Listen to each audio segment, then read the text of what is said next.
The story begins with Dojin asking an AI chatbot a simple question. Why do webtoons these days feel like they are all mass-produced? The AI immediately tells him that he has hit the nail on the head. The chatbot explains that mass-produced webtoons sell well, so creators and investors naturally prefer stability over taking risks. Readers also tend to choose familiar stories rather than trying something completely different. Still, the AI points out that not every webtoon is mass-produced, since the industry is constantly changing with new trends and different kinds of works. Then the AI casually turns the question back on Dojin and asks whether he even likes those mass-produced webtoons himself. Dojin goes quiet. The world has changed into a place where answers are available instantly, yet his own life feels exactly the same. Every day brings the same scenery and the same routine. He wonders whether anything will really change after graduation. He has already read almost every webtoon he can find, to the point where there is barely anything left that interests him.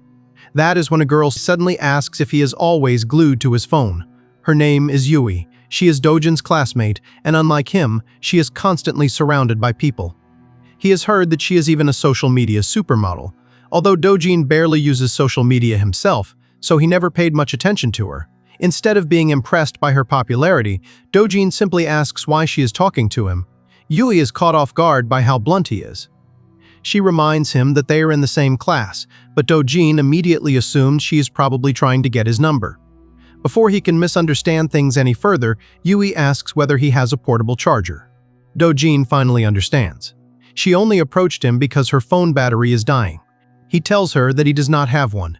Yui jokes that talking to him is already exhausting and then leans closer, teasing him about the possibility that he thought she was asking for his number.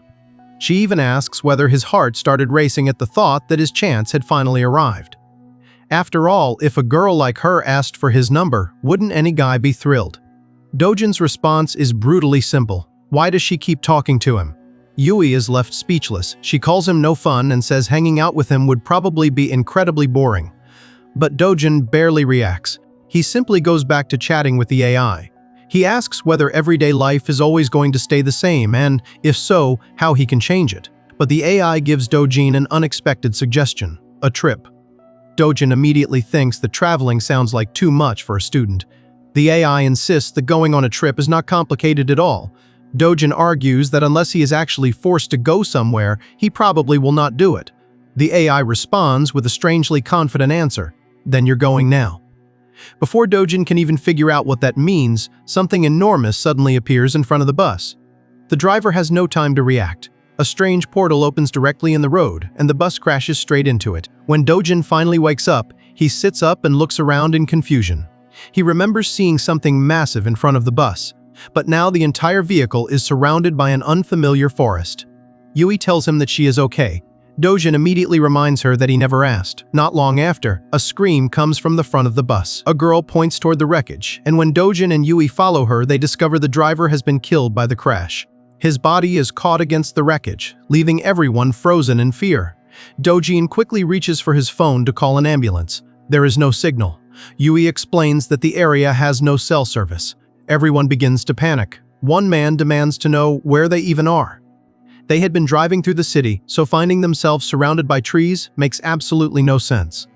Another man steps forward and tries to bring everyone under control. He acknowledges the driver's death and tells everyone that they need to stop panicking and face reality. They need to figure out where they are and what their options are. Since darkness is approaching and the forest could become dangerous at night, he suggests that the adults form a small team to search the surrounding area while the children and elderly stay behind. Some people want to remain with the bus, but the man in charge insists they will not go far. After all, they are only trying to find help and understand their surroundings. The group agrees. Before leaving, the man tells everyone to stay together and not wander into the forest under any circumstances. Yui is impressed by how naturally he takes charge in such a chaotic situation. Dojin can only hope that the man returns with a rescue team. Then he notices Yui's condition and asks whether she is really okay after hitting her head during the crash. She casually says her head is hard as a rock. For the moment, she seems perfectly fine. Nearby, another survivor is angrily fighting with his phone. He has tattoos on his hand and looks extremely irritated because the device is completely useless without a signal. Yui recognizes him immediately. His name is Jian-Woo Kang, a student known throughout school for his intimidating reputation and his tattoo, which is rumored to be connected to illegal work with gangsters. Standing beside him is Leah Yoon, a model student with excellent grades and a spotless reputation. Yui cannot understand why someone like Leah would stay close to a guy like Jian-Woo. Jian-Woo notices Yui and Dojin looking in his direction and immediately gets aggressive. Leah quickly steps in before he can start something. Yui hides behind Dojin while joking that Jian-Woo's temper is already showing. She even threatens to post the whole thing on Instagram once they get a signal. Jian-Woo turns his attention toward Dojin and demands to know whether he even knows who he is. Dojin simply asks whether he is a celebrity. That answer leaves Jian-Woo furious. After Leah manages to calm him down, Yui pats Dojin on the shoulder and tells him that he is actually pretty funny. She then thanks him for being her human shield and complains about Jian-Woo's terrible temper. Dojin, however, points out that Jian-Woo is probably just stressed because none of their phones are working. Yui immediately asks whose side he is on. Dojin checks his own phone again, and that is when he notices something strange. Everything else is completely disconnected, but the AI chatbot is still working. He stares at the screen in confusion, wondering how the chat AI can function when there is no service anywhere around them. Meanwhile, the search team is already moving deeper into the forest. The man in charge marks trees as they travel so they will not lose their way when they return. One of the others asks how he knows so much about surviving in the wilderness. The man explains that he served in the military in his younger days and eventually joined the special forces. At the time, he thought those skills might never be useful in ordinary life. Now, he is beginning to realize just how wrong that assumption was. Even while trying to reassure everyone that they will be rescued, he privately admits that something about this forest feels completely unfamiliar. The plants and surroundings are unlike anything he has seen before, even in places he has visited abroad. Still, there is nothing else they can do except continue forward. Search and rescue should already be looking for them. As the group moves on, another man with a beard comments on how suddenly life can throw everything into chaos. The military man agrees. Then he sees something ahead. Someone is standing in the tall grass. The scene cuts back to the bus, where most of the survivors are starting to rest. Yui, Jian-Woo, and Leah have settled down, while Dojin remains focused on his conversation with the AI. He explains the situation one more time. Their bus has crashed, they are stranded in a forest, their phones have no service, and they have no way to contact emergency services. The AI admits that it cannot call for help directly, but it can provide survival guidance. Dojin ignores that for the moment. The survival advice is not what bothers him. What he wants to know is why the AI is still functioning at all. The chatbot gives him an answer that completely changes the situation. Mana is flowing here. Dojin has no idea what that means. The AI explains that this is because they are currently on the Karman continent. Dojin is stunned. The Karman continent is apparently an entirely different world where mana flows freely. He can barely process what he is reading. This is not some remote forest on Earth. They have been transported to another world. Before Dojin can make sense of anything, Yui gets up and prepares to leave the bus. When he asks where she is going, she casually explains that she needs to use the bathroom. Dojin warns her not to wander too far. Yui ignores him. Leah offers to accompany her because it is already getting dark. Yui even takes out her phone and suggests that Leah follow her on Instagram. Then both of them remember the obvious problem. There is no service. Jian-Woo becomes irritated again, complaining about the strange friendliness between people who barely know each other. Dojin points out that Jian-Woo had spoken to him earlier too. That is enough to trigger another confrontation. Jian-Woo threatens Dojin, but Leah quickly moves between them and stops things from escalating. Yui realizes that the darkness is much worse than expected. She turns on the flashlight of her phone. That is when she sees something staring into the bus from outside. She screams. Everyone immediately turns toward her. Yui assumes the people from the search team may have returned and tells them to stop trying to scare everyone. Dojin rushes toward her. Then he looks outside. The person standing there is the man who had taken charge of the search team. But something is horribly wrong. His expression has changed completely. His body is no longer human. The man has transformed into a monstrous moth-like creature and is clinging to the side of the bus. Before anyone can react, the creature begins smashing its pincers against the window. Everyone inside freezes. Dojin's AI immediately identifies the monster. It is called a shonchon, a moth-type monster born without a head. It survives by taking human heads, and once it kills one person, it seeks another to replace the head it has lost. The AI warns Dojin that escaping this monster will be difficult, especially now that it has already attacked their bus. But it can provide instructions to help them survive. Dojin does not hesitate. He shouts for everyone to turn off the lights. And Yui quickly switches off her phone's flash, but it is already too late. The monsters have broken through the bus windows and are attacking the passengers. One man tries to push a monster away, but the creature moves faster and decapitates him before taking his head. Dojin and Yui are left completely stunned. Then they run. The bob haircut girl is suddenly grabbed by one of the monsters. But before it can take her, Jianwoo rushes in from behind and strikes the creature in the head. The monster falls onto the floor of the bus, giving him just enough time to grab Leah's hand and pull her away. Jianwoo looks back and realizes this is their only chance. Those monsters are disoriented for the moment, so there is no time to hesitate. If they stay there any longer, they will be killed. The four of them manage to escape the bus and run toward the woods. Once they are far enough away, Leah collapses to the ground in panic. Jianwoo tells her to stop whining and asks whether she is all right. A fat man then demands to know what is happening and asks what those things were. Yui immediately tells him to keep his voice down. If he attracts those monsters back to them, he will have to take responsibility. The fat man becomes angry that a younger person would talk back to him. Before the argument can continue, Jianwoo notices that Dojin is still looking at his phone. Dojin asks the AI whether they actually escaped from the monster. The AI first asks whether he is all right and whether he has been injured. Then it gives him a warning. If he is bleeding, he needs to be especially careful because the monsters can track the scent of humans. If they want to avoid being hunted, they need to control their scent. While Dojin is reading the message, Jianwoo walks toward him and starts complaining about how disrespectful it is for him to ignore an adult who is speaking to him. Before Jianwoo can continue, Dojin calmly tells him to put out his cigarette unless he wants his head ripped off first. Jianwoo becomes furious and asks what Dojin just said. A man wearing glasses immediately steps between them and tells them to stop fighting. He agrees with Dojin that the cigarette should be put out because there is a real possibility that the smell could attract those creatures. Everyone is already on edge, and nobody fully understands what is happening.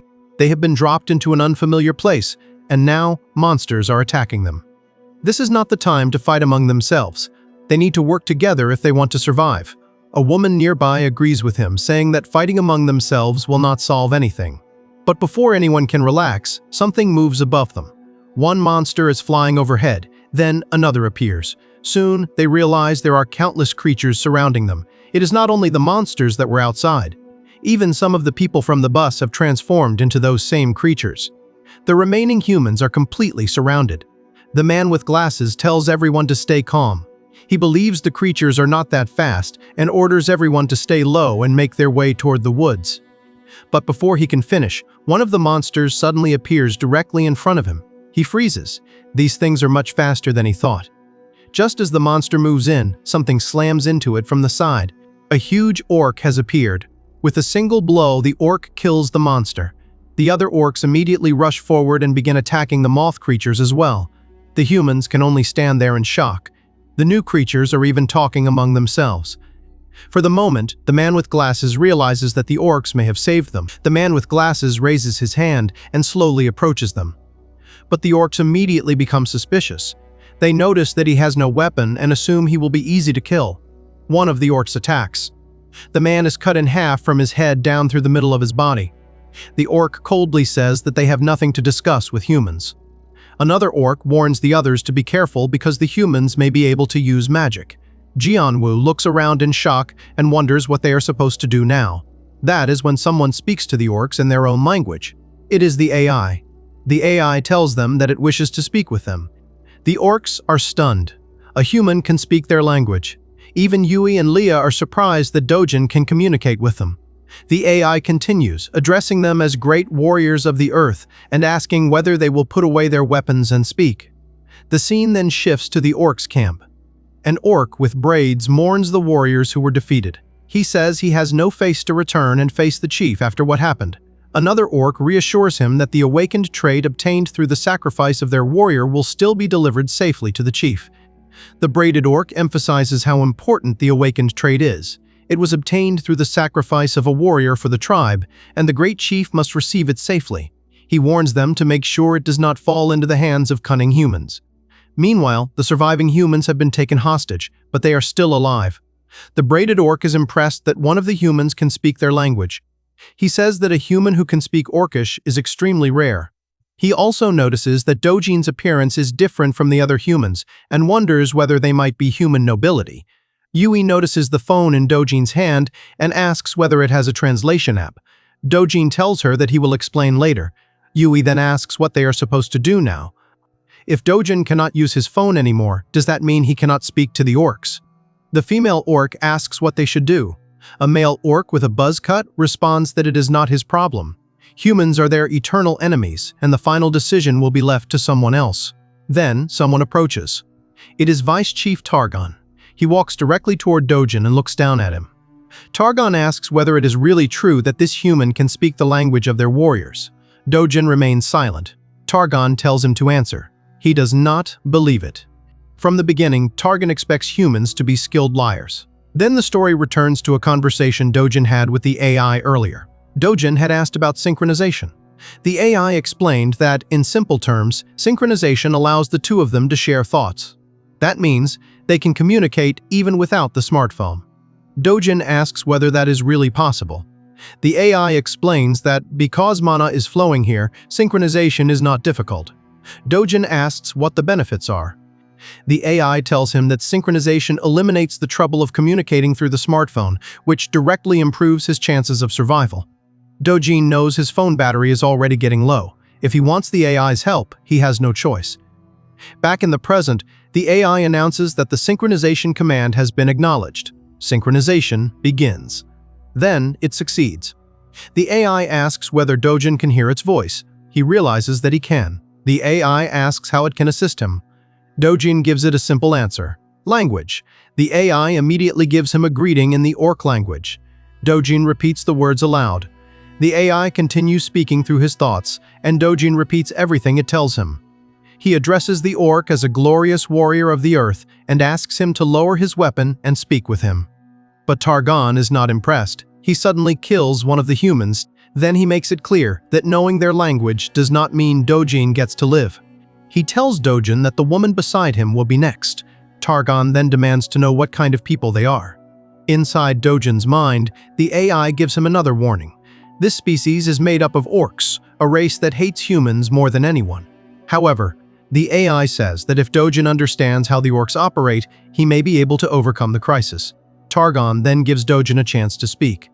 And inside Dojin's mind, the AI asks one crucial question.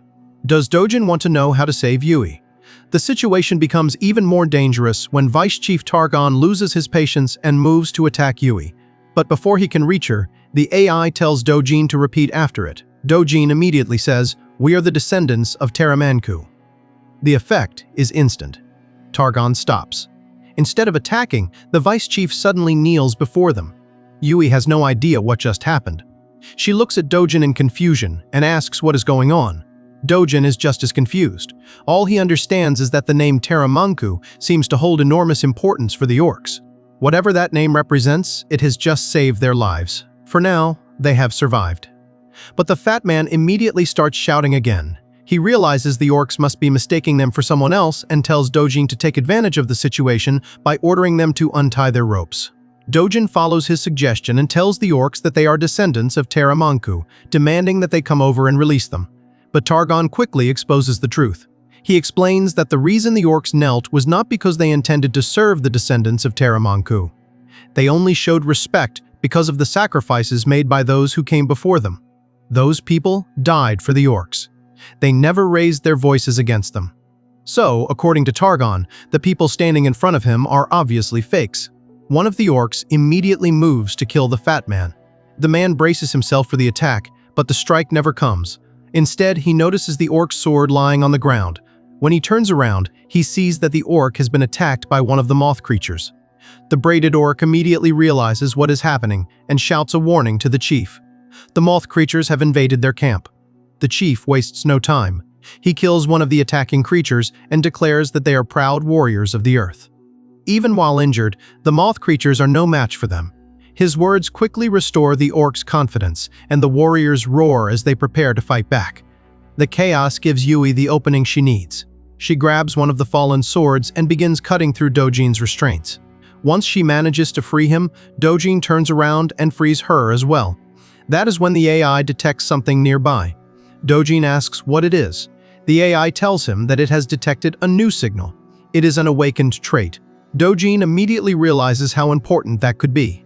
The tattooed Jianwu is surprised when Dojin starts freeing him too, but Dojin tells him to stop talking nonsense and focuses on getting everyone out. The AI then explains what an awakened trait is. In this other world, it is essentially like a fated encounter, something that could give Dojin a chance to survive and become stronger. Yui meanwhile begins freeing Leah. Leah thanks her as soon as she is released. The fat man starts shouting for Yui to untie him first, but Yui turns back toward Dojin and asks whether he is finished with the knife. He is nowhere to be seen. Dojin has already followed the signal. He arrives in front of a chest and asks the AI whether this is the box it detected. The AI confirms that it is.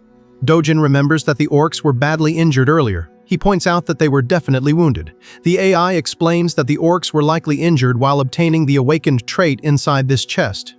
They were probably planning to take the box to their great chief, so whatever is inside must be extremely valuable. Dojin opens the chest. Inside is a heart. It is the heart of an ogre. The AI explains that the ogre is a near-calamitous monster with overwhelming physical strength. Its heart is classified as an awakened trait. Consuming it could grant Dojin incredible power, but there is a serious risk. Dojin asks what it is. The AI gives him a simple answer. It could kill him. The ogre's heart is made from pure mana. Once consumed, that mana will trigger a reconstruction of his body, accompanied by severe pain. There is also a high chance that the shock could kill him. The choice is his. Dojin thinks back to everything that has happened in only a few hours. The bus crash, the unfamiliar world, the monsters. The way those creatures killed humans without hesitation. If he wants to survive here, remaining weak is not an option, so Dojin eats the heart. For a moment, nothing happens. Then his body suddenly gives out. He collapses onto the ground as overwhelming pain tears through him. The AI explains that his body is absorbing the mana. The mana is beginning the reconstruction of his body, and the process will become even more painful from this point onward. But there is one thing Dojin absolutely cannot do. He must stay conscious. If he loses consciousness, the awakened trait could consume him. Dojin grits his teeth and tries to endure it. The AI tells him that they will push through it together.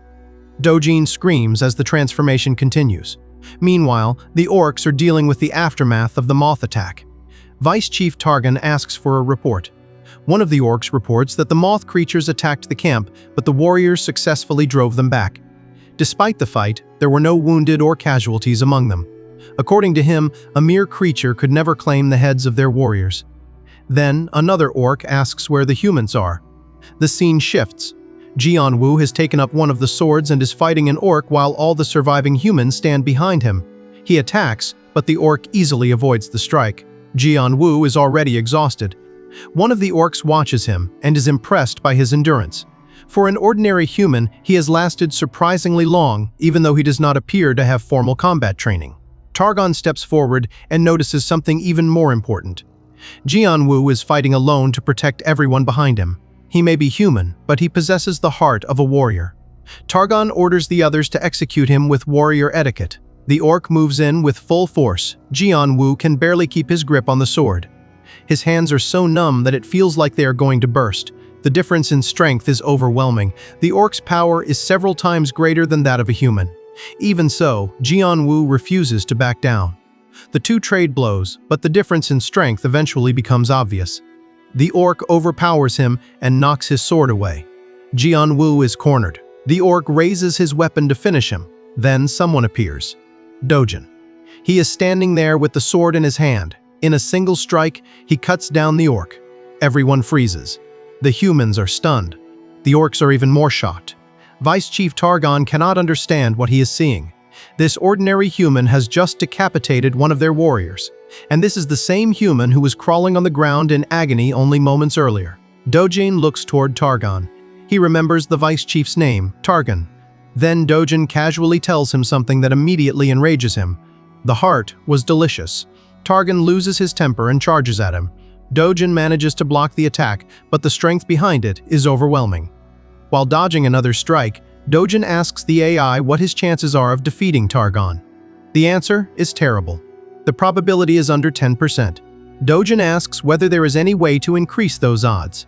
The AI tells him that with his current abilities, it is impossible. So Dojin changes his question. He asks about Targon's race.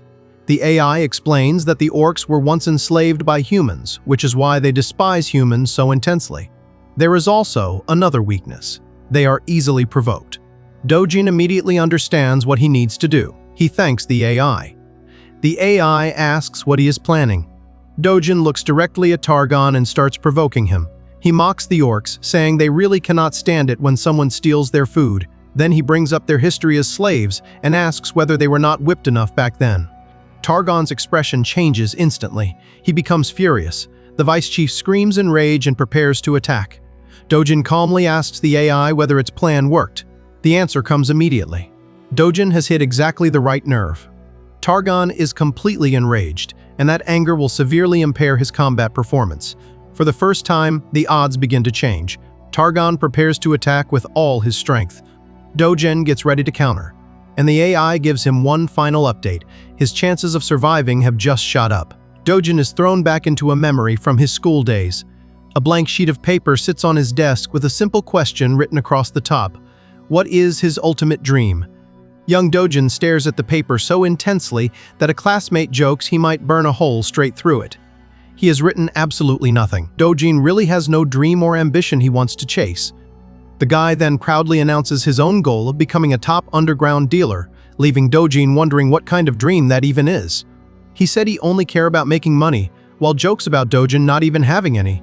He also pointed out how he is always glued to his phone, constantly messing around with that AI chat app.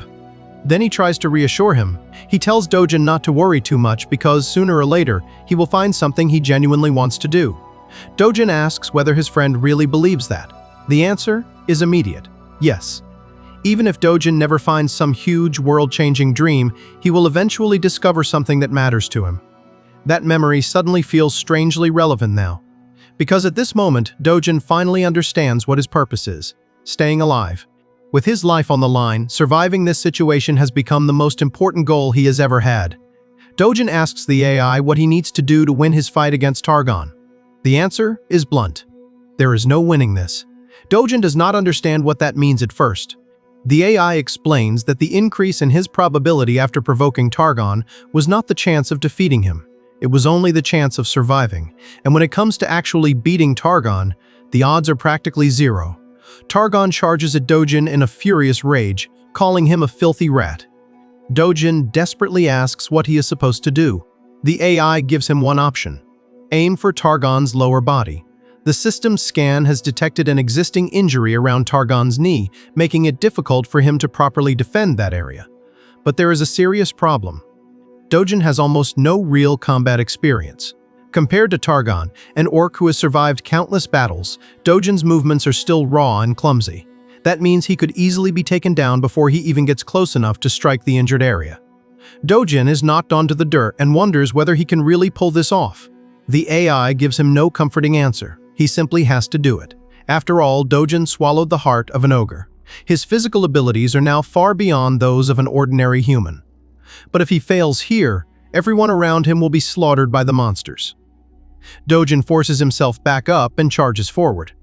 The AI continues guiding him through the clash, repeatedly telling him to aim low if he wants to stay alive. The other orcs watch the battle from the side. They are amazed that the power of the ogre heart has allowed a mere human to fight on equal terms with their chief. Even with Targon already injured, they can tell that there is something unusual about this human's instincts. Still, one of the orcs confidently declares that Dojin's lucky streak is about to end. No matter how much raw strength the ogre heart has given him, he is still an inexperienced human with almost no actual combat experience. And then Dojin makes a mistake. His foot slips slightly on the wet dirt. One of the orcs immediately points it out. A rookie mistake like that was bound to happen eventually because Dojin has no real battle experience. Targon sees the opening and mocks him, convinced that Dojin truly has no idea how to fight. But that is exactly what Dojin wanted him to think. As Targon's guard drops, Dojin suddenly ducks low and delivers a lightning-fast slash across the orc's injured leg. Targon realizes what happened. That slip was intentional. Dojin used his supposed mistake to bait Targon into lowering his guard. The AI praises the move, admitting that it did not expect Dojin to break through Targon's defense so easily. Dojin quickly asks whether the attack really hit the lower body. The AI confirms it. Targon looks down at the shallow wound and scoffs. A minor cut like that is not enough to stop him. But the AI never said the attack was meant to defeat Targon. The leg was never the real target. Then, something terrifying emerges from the shadows behind him. The Chung-Shan Queen. Dojin's actual plan becomes clear. The AI identifies the creature as the matriarch of the three-headed Chung-Shung, possessing 10 times the power of an ordinary monster. Worse, these creatures are obsessed with humans and hold deep grudges. Once someone gets on their bad side, they do not simply forget about it. That is why Dojin targeted Targon's knee. He wanted to damage Targon's movement so the orc would be left behind as bait for the Chung-Shan Queen. Dojin immediately realizes there is no time to waste. He orders everyone to run. Everyone takes off through the forest. Dojin urges them to keep moving, but Yui is already struggling to breathe and complains that he is running far too fast. Jianwu curses the entire situation and demands to know where they are even supposed to be going in the middle of these dark woods. One of the students shouts at the older man to hurry up. The man angrily tells the student to be quiet and keep running. Then Dojin suddenly spots something ahead. His eyes widen. He comes to a complete stop. The others are confused and wonder why he suddenly stopped. Then the group finally realizes what is in front of them: a settlement. Deep inside the forest, they have somehow stumbled across a small village. It is quiet and rustic, with simple wooden fences and a few oil lamps illuminating the dirt paths. The villagers immediately notice the noisy group approaching. One cautiously peeks out from behind a wooden door. Another watches them through a window with an equally suspicious expression. Yui comments that the place is far too small to be considered a real town. It looks more like a simple survival settlement. Jianwu notices the villagers are wary of them, but at least they do not appear openly hostile. Yui is frustrated by the language barrier. She cannot explain their situation herself, so the group has to rely on Dojin. While everyone else waits outside, Dojin enters one of the wooden cabins and speaks privately with the village chief. The village elder is shocked to hear that Dojin and the others actually escaped from the savage orcs. Dojin explains that they were being chased by both the flying Chonchans and the orc warriors. The elder sympathizes with everything they have been through and, for the moment, chooses to believe Dojin even without proof. But there is one thing he urgently wants to know. Where did these strange travelers come from before arriving here? The chief carefully explains that he does not intend to offend Dojin. He simply wants the truth so he can reassure the villagers. Dojin asks the AI what he should do. The system immediately warns him not to reveal that they came from Earth. Dojin wonders why. The AI explains that revealing they came from another world could make them targets in the future, so Dojin quickly creates a cover story. He claims that they were part of a merchant caravan that was ambushed by orcs. The AI even approves of how quickly he came up with the lie, apparently thanks to everything he has learned from Webtoons. The village chief accepts the explanation. He tells the others that their guests are simply stranded merchants. Then the elder politely asks Dojin to stand and follow him. Dojin is surprised by the sudden hospitality. The chief explains that since they ended up in his village, it is only right that he hosts them properly and provide them with a place to stay. Later, everyone finally gets a chance to sit down and recover. Yui is completely exhausted from everything that happened during the day. All she wants now is a shower. Leah agrees that the village at least feels safe enough, even though she still has no idea how they are ever going to return home. Jianwu looks at Dojin and asks, "What are you?" Dojin simply says his backstory is far too complicated to explain. Yui tells them to stop arguing. She reminds them that they would probably all be dead already if Dojin had not shown the courage to help them survive. A middle-aged man then starts complaining about how long the food is taking. Someone tells him to keep his voice down at the table. Yui notices another person sitting nearby and asks who the quiet boy is. The boy shyly introduces himself as Yang Hyun. Yui is surprised that someone so young managed to keep up with them during their escape. Before long, the village chief returns to the table. He thanks everyone for waiting and announces that their meal is finally ready. The villagers bring out a simple soup made from fowl hunted earlier that morning, along with local vegetables. The chief apologizes that the meal is not much. Dojin invites him to eat with them, and the elder happily accepts. He promises that after dinner he will take them to their rooms so they can finally rest. Later, Dojin's group settles into a small wooden room illuminated by candlelight. Yui and Leah enter together and immediately start talking about how kind the villagers have been. After everything they went through, having a quiet place to rest feels almost unreal. Leah reflects on how long and dangerous the day has been, and Yui agrees. Exhaustion finally catches up with her. Yui drops onto the wooden bed and says she is about to fall asleep where she stands.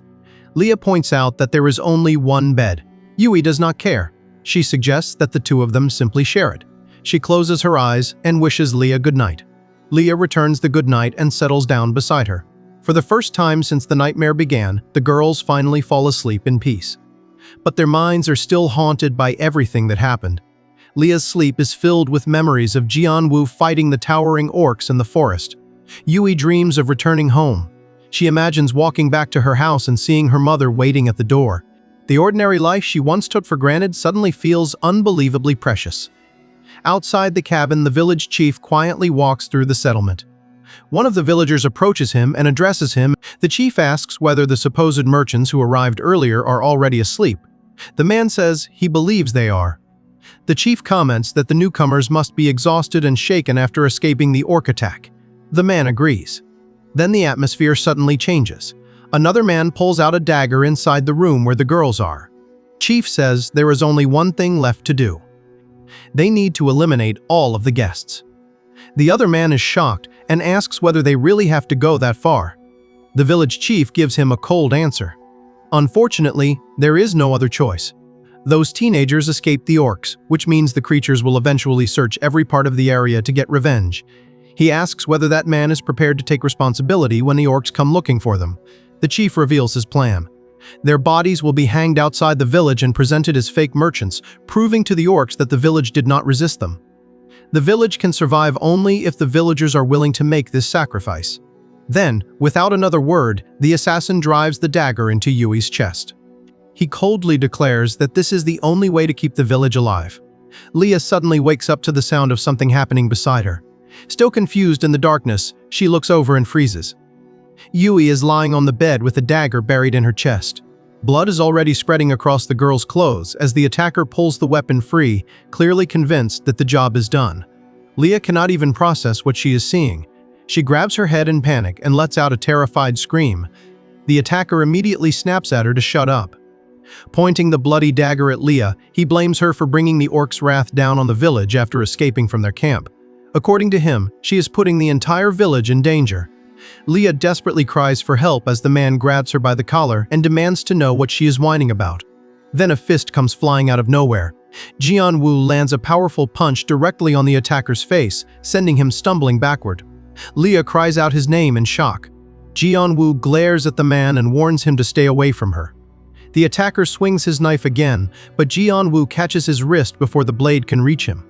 With overwhelming force, he slams the man onto the wooden floor and knocks the weapon away. The villager realizes immediately that he has no chance against him. Jianwu does not stop there.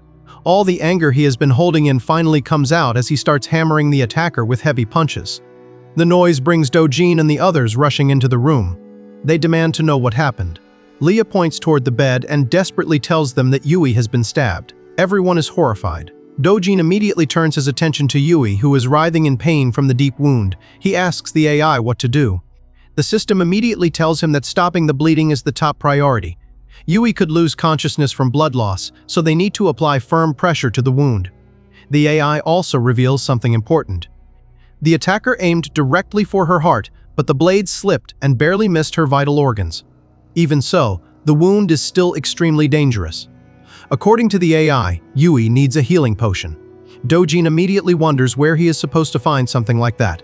The system explains that magical healing potions exist in this world and can restore serious physical injuries. But finding one will not be easy. Shram village is extremely small, and there is no guarantee that the villagers even have one.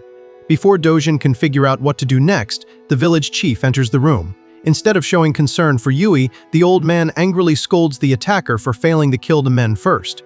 Yang Hyun is frightened by the situation. Dojin tells Leah to keep pressure on Yui's wound, and she nervously agrees. Then Dojin turns toward the village chief. He demands to know why they attacked them. The elder simply laughs. He claims there was no other choice. According to him, the group provoked the orcs, and eliminating them was the only way to prevent the creatures from turning their anger toward the village. Dojin is stunned. These people tried to kill them without hesitation just to protect themselves from the orcs. For the first time, he starts wondering whether this entire world is really this ruthless. The elder casually admits that there might have been other options, but they were not worth the effort. He then tells Dojin to think about why they are living in such an isolated place instead of a city.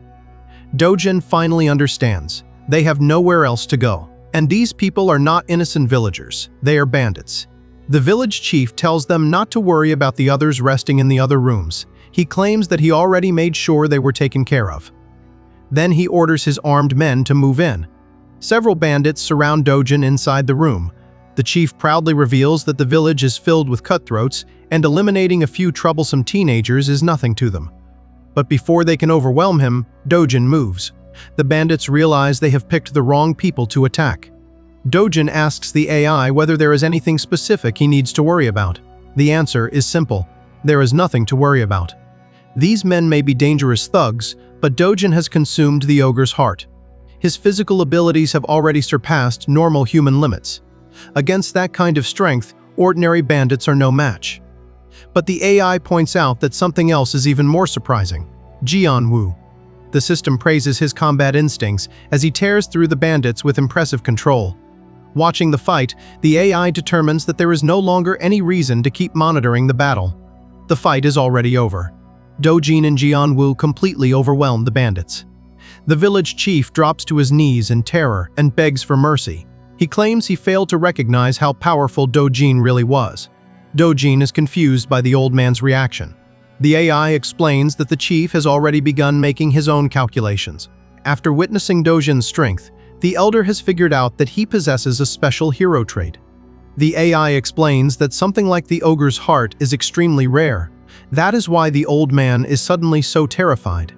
Dojin does not waste time thinking about it. Jianwu walks over and asks what they should do next. Dojin turns toward the village chief and orders him to provide a healing potion.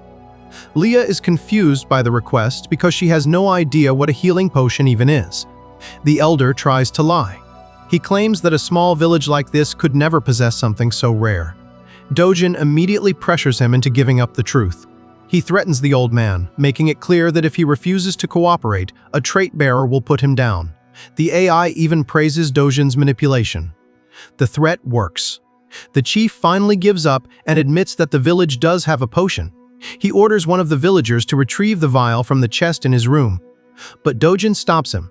He still needs something else. Reliable information about the surrounding region.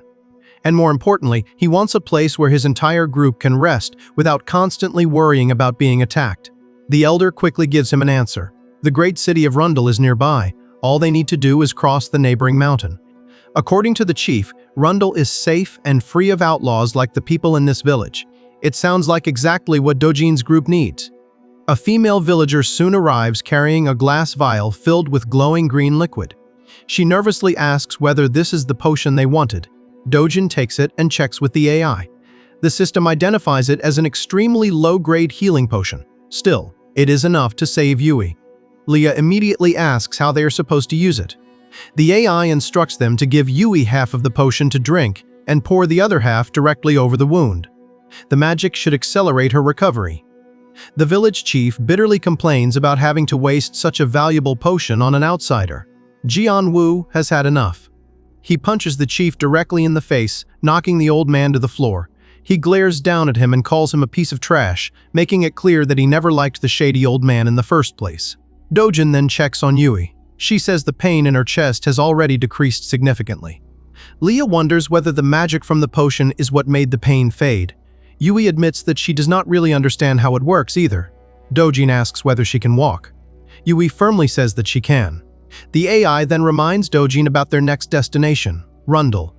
It also asks whether he really plans to leave the bandits alive. The system warns that allowing the villagers to survive could cause trouble later. Dojin thinks about it for a moment. Then he decides it is fine. If the old man's story is true, the angry orcs will soon return to the village anyway. The bandits are likely going to be wiped out by the monsters regardless. The scene then shifts to the dark forest. It is the middle of the night, and the silence is broken by the sound of wooden wheels rolling over damp dirt. A luxury wooden carriage moves through the forest, pulled by fine brown horses. Inside is a beautiful young priestess wearing a white veil. She calmly remarks that dawn is approaching. The armored knight traveling with her agrees. That means they will soon reach the safety of Rundle. The knight then jokes that once they arrive, he will finally be free from the annoying priestess. She immediately fires back, telling him that his attitude is exactly why he is still only a simple swordsman. Their argument continues until the priestess suddenly tells the driver to stop the carriage. She laughs and jokes that the knight will never understand a woman's heart. Not long after, the massive fortress of Rundle appears beyond the hill. The enormous medieval city is illuminated beneath the early morning sky. From the mountain, Dojin and the others stare down at it with relief. Dojin pulls back his hood and asks the AI whether this enormous place is really safe for them. Jianwu is amazed by the scale of the kingdom. Leah also hopes that they will finally get a chance to rest. But the AI immediately warns Dojin that simply reaching Rundle does not mean they will be able to enter. Dojin realizes the problem. They need identification or an entry pass. The city's security must be extremely strict. Jianwu reminds him that none of them have any paperwork. The older man immediately panics at the thought of being caught at the gates and sent straight to a cell. The AI then tells Dojin to check on Yui. She is already back on her phone and joking about posting on Instagram about getting stabbed. Dojin walks over and asks to take a closer look at her injury. Yui instantly becomes flustered. She demands to know why he suddenly wants to look at her wound. Dojin calmly explains that he only wants to check how quickly it is healing. Yui refuses to show him. Dojin genuinely does not understand why. Then Yui finally points out that the cut is across her chest. Dojin finally realizes what she means and calmly apologizes. The AI determines from Yui's energy and condition that the wound has already closed to an acceptable level. Still, the system warns that even if her body has healed, being stabbed at such a young age could leave deep mental scars. Dojin returns to the main problem. He asks the AI whether there is really no way for them to enter Rundle. The answer is no. At least for now, they have no way in. The city's security is extremely tight, and everyone needs proper identification. Since they are outsiders from another world, getting caught trying to sneak inside could lead to serious consequences. Then Dojin notices something moving between the trees. He immediately stops. Farther down the forest path, he spots the beautiful priestess from the carriage. She is walking alone through the woods. The young woman suddenly notices Dojin standing in her path. At the same time, the knight protecting the carriage emerges from behind the trees and draws his massive great sword. But Dojin moves first. He closes the distance and grabs the priestess, placing his blade against her throat. The knight immediately demands to know whether they really are bandits. The AI warns Dojin that this move is extremely reckless. The woman is an official priestess of the influential Carmen faith. Crossing her could bring serious consequences. Dojin ignores the warning. He tells the priestess that he only has one question. Then he asks how many people can fit inside the back of her carriage. The knight answers that around 5 or 6 people could fit. But he also has a question of his own. He wants to know exactly what Dojin is planning. The AI senses Dojin's determination and decides to support whatever move he makes from this point forward. The knight raises his great sword and challenges Dojin. He asks whose blade will prove faster in a duel. The AI prepares to help Dojin take him down. The AI tells Dojin to keep his blade leveled at the knight and focus completely on the fight. Most importantly, he cannot afford to take his eyes off the opponent, not even for a second. The knight charges. His movements are terrifyingly fast. He puts his entire body into a powerful swing. Dojin feels a crushing pressure against his chest and realizes he can barely breathe. Dojin uses the agility he gained from the ogre's heart to leap to the side and narrowly avoid the next slash. The knight watches him land and scoffs. Everything is apparently going exactly as he expected. Then he asks Dojin whether he even has aura. Dojin has no idea what he is talking about. The knight explains that aura is power created from a fighter's internal mana. He finds it ridiculous that Dojin is fighting with a sword without even knowing what aura is. The knight then admits that he is wasting too much time talking to a simple forest bandit who is about to die. He raises his greatsword and charges again. Dojin asks the AI what his chances of winning actually are. The answer is just as bad as before. Very low. The AI explains that the knight's strength is comparable to Targon's. Dojin immediately asks whether Targon was using aura when they fought. The AI confirms it. Dojin simply did not realize it at the time. The system then warns him that this knight is even stronger and far more experienced than he is. But there is still one advantage. Dojin has enough raw potential to land a clean strike even against someone at this level. The AI tells him that if they work together, they can overcome this opponent just like they overcame their previous enemies. The knight, meanwhile, has already figured out something important about Dojin. He believes the boy is incredibly strong, yet strangely weak at the same time. The knight cannot understand how Dojin became a trait-bearer, but he is convinced that the young man must have stolen that power somehow. He raises his greatsword for what looks like the finishing blow. Then, everything suddenly changes. A brilliant golden light bursts from Elian and stops the fight. The knight immediately halts his swing and turns toward the priestess in confusion. Dojin is just as surprised. Elian calmly raises her hands and orders both sides to stop. The knight angrily questions her decision, but Elian ignores his complaint and tells him to bring Dojin's group into the carriage. The knight cannot believe what he is hearing. These people just threatened her life. Elian calmly calls his name, Garen. Her expression remains confident as she assures him that she is completely fine and that there is nothing to worry about. Later, the group finally reaches the massive city during the day. Rundle is enormous and packed with activity. At the main gate, royal guards carefully inspect travel permits and identification documents before allowing anyone inside. Inside the carriage, Garen complains that he will never understand Elian's decisions. She simply teases him and asks what exactly he is struggling to understand. Garen questions why she agreed to sneak the teenagers into the city after they had just threatened her. Garen reminds Elian that those kids nearly put her life in danger. Elian responds by teasing him and asking whether he was actually worried about her. She even jokes that perhaps Garen has feelings for her. The knight immediately denies it. He insists that he only cares because she is his escort client. Before the conversation can continue, two guards at the city wall stop the carriage. They order the passengers to provide their credentials for a routine inspection.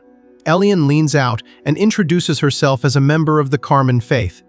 The guards immediately take notice, but even then, they still want to know exactly what is inside the large carriage. They order the curtains to be pulled back. Dojin sits completely still in the darkness. He asks the AI what they should do first now that they have entered Rundle. The system gives him a three-step plan. First, they need to rest. The entire group has gone without sleep and needs somewhere safe to recover. Second, they need information. The AI admits that its database about this medieval world is limited. And third, they need to become stronger. The system makes it clear that Dojin and the others cannot survive on this continent forever at their current level. Yui asks whether Dojin can hear what the guards outside are saying. He admits that he cannot understand a single word. The AI then suggests the Adventurer Guild. It is the ideal place to gather information because rumors and useful information circulate there constantly. The system even points out that Dojin already knows this from reading Webtoons. Just then, the carriage curtain is pulled open. Elian smiles and invites the teenagers to come outside. Dojin steps out first. Then she warmly welcomes them to the city. Yui is amazed by the sheer beauty and scale of the place. For someone who came from Earth, the sight of an enormous fantasy city like this is almost unbelievable. Elian looks at Dojin and asks whether he is relieved that they made it inside safely. Dojin sincerely thanks her. After holding a blade to her throat in the forest earlier, he never expected her to go this far to help them. Elian tells him not to worry about it. Helping people in need is simply the will of God. Garen remains nearby with his arms crossed, still annoyed. He says he needs to get to the Rundle Cathedral as soon as possible. Elian ignores his complaints and instead asks Dojin what the young traveler plans to do next. Dojin hesitates. He considers telling her that the entire group came from another world. But despite the help she has given them, he still does not fully trust her. So he keeps the truth hidden. He simply says that the group needs to gather some important information about the area. Elian immediately realizes what he means. She correctly guesses that Dojin is probably looking for the Adventurer Guild. Dojin confirms in his mind that this is exactly what he wants. He needs to find out whether there are other people from Earth in this world, and the Adventurer Guild seems like the best place to start. Dojin thanks Elian once again and says goodbye. Elian wishes them luck in finding the answers they are searching for. Dojin's group then disappears into the crowd. Garen watches them leave and is relieved that the strange kids are finally gone. Elian simply chuckles. Now that they have reached their destination, their paths have separated. She admits that their short time together was tense, but surprisingly entertaining. Garen walks away, wishing Elian divine grace and hoping that their paths cross again someday. The scene then shifts to the Rundell Cathedral. The massive stone structure rises high beneath the bright afternoon sky. Inside the cathedral, High Priest Thomas stands at the main altar waiting for Elian. He formally greets her as Priestess Elian. But Elian is not there for a normal visit. She immediately tells Thomas that she has an extremely urgent and confidential matter to discuss. She reveals that she has already received a divine oracle, and the message matches what Elian has on her mind. According to the oracle, the youths who recently entered the kingdom are visitors from an entirely different dimension. Thomas realizes that the grand prophecy has finally begun to unfold. He immediately asks where the teenagers are now. Elian tells him they are probably heading toward the Adventurer Guild. She reassures him that there is no reason to worry. But outside, Dojin is about to discover that someone has already changed their plans. A guard orders him to halt. Then Elian's voice is heard. She has already informed the royal guards about the group. The officer explains that these unidentified individuals are suspected of illegally entering Rundell without proper clearance. But that is not the only accusation. The guards also identify Dojin's group as the main suspects in the recent incident at Shram Village. They are accused of murder. The entire group is placed under arrest. Even the AI is caught off guard. It admits that it never expected this turn of events. They thought reaching Rundell would finally give them a chance to rest. Instead, the moment they entered the city, they were treated as criminals. The captain orders his men to bind the group tightly. And according to the AI, if Dojin and the others are locked away now, there's almost no chance of getting out alive.